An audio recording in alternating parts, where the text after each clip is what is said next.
میری بات سمجھ میں آئی؟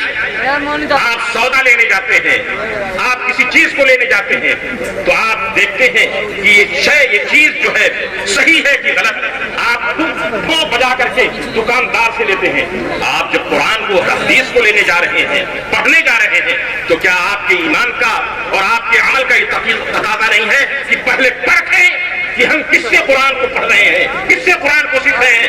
ورنہ حال یہ ہوگا قرآن تو بہت پڑھتے اور پڑھانے والے ہیں، لیکن قرآن کے حامل سید کائنات خود ارشاد فرماتے ہیں ربما قال القرآن والقرآن یلعنہ، بہت سارے قرآن کی تلاوت کرنے والے، قرآن پڑھنے پڑھانے والے قرآن تو پڑھتے ہیں لیکن قرآن پہ لعنت کرتا ہے۔ کیوں لعنت کرتا ہے؟ اس لیے کہ عقیدہ بگڑ گیا، عمل بگڑ گیا، بدعتی ہو گیا، اور یہ وہ ناسور ہو گیا کہ قرآن پڑھنے سے جہاں عشق رسول پیدا ہوتا ہے، عظمت مصطفیٰ کی ذے آتی ہے، اس کا دل ایسا ناسور ہو گیا۔ اب قرآن وہ اگر پڑھتا ہے تو ربما القرآن والقرآن یلعنہ، اس لیے یہ علیمیہ اس لیے ہے، یہ قرآن کو سکھاتا ہے، یہ حدیث کو سکھاتا ہے، یہ معاشرہ کی اصلاح کے لیے اس لیے قائم کیا گیا تھا۔ اور میں اپنی بات کو ختم کرتے ہوئے سید صاحب کو سننے کے لیے آپ بے قرار ہیں، یقیناً آپ کی اصرار کو میں دیکھ رہا ہوں، لیکن اپنی بات کو ختم کرنے سے پہلے اس بات کو ضرور کہوں گا کہ خالق کائنات کا ارشاد ہے لا تفسدوا فی الارض، فساد مت پیدا کرو بعد اصلاحھا، اس کے صالح اور اس کے درست ہونے کے بعد۔ پتہ ہی چلا جو چیز درست ہے، کچھ لوگ ایسے ہوں گے کہ اس صلاح پذیر کو بگاڑنے کی کوشش کریں گے، رخنہ اندازی کریں گے، فتنہ و فساد برپا کریں گے۔ قرآن کہتا ہے لا تفسدوا، بڑی مصیبتوں سے، بڑی مشکلوں سے اصلاح ہوتی ہے، بڑی مشکلوں سے لوگ صحیح راستے پہ آتے ہیں۔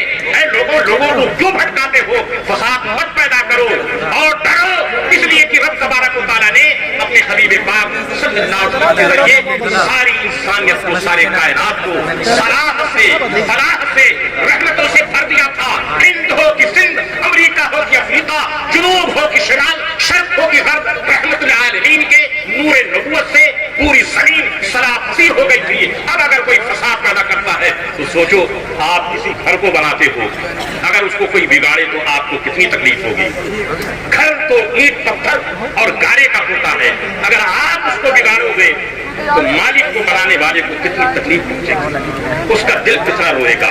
جس خالق ارض و سما نے زمین و آسمان سے پوری کائنات کو سجایا اور بنایا، اب اگر اس میں کوئی فساد پیدا کرتا ہے تو رب کائنات کی مشیت کو، اللہ اکبر، کیا گزر مشیت پر کیا عالم ہوگا کہ کون بیان کر سکتا ہے۔ اسی لیے پروردگار عالم نے اپنے بندوں کو کہا لا تفسدوا فی الارض بعد اصلاحھا، تم فساد پیدا نہ کرو، اس لیے کہ کوئی چیز بڑی محنت سے بنتی ہے، دن کا چن کر کے، دن کا لا کر کے، اینٹ لا کر کے کسی قصر جمیل کو اور کسی قصر نورانی کو، کسی قصر علیمیہ کو بنایا جاتا ہے۔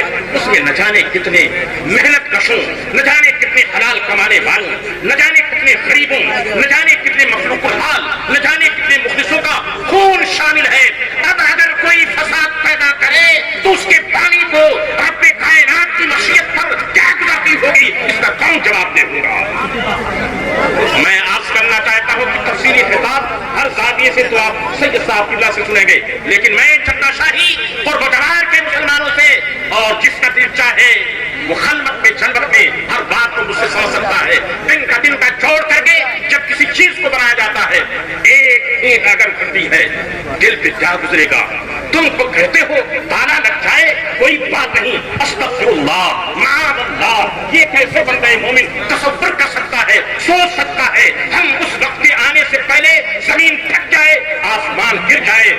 یہ دارالعلومیہ جمدہ شاہی مدتوں سے، ایک زمانے سے اس نیک نامی اس منزل رفیع پہ پہنچا ہے۔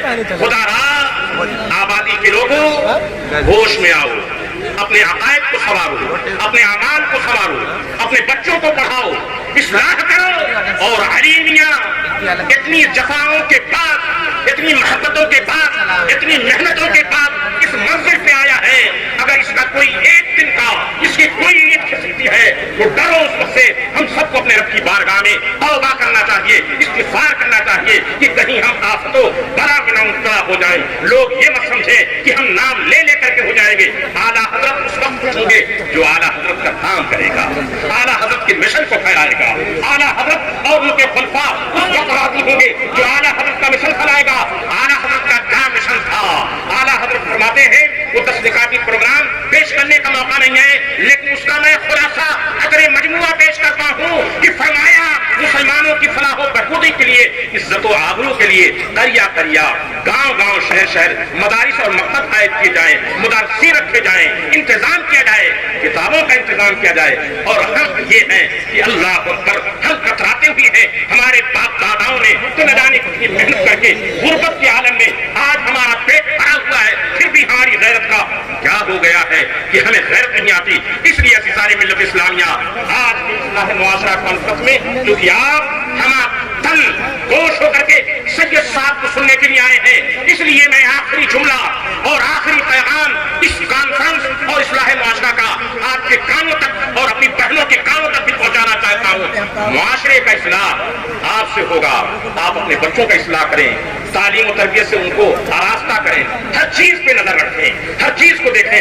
اپنی بات کو ختم کرتے ہوئے چونکہ ہم کو اسلام اور ایمان عقائد اہل سنت بڑے آسانی سے مل گئے.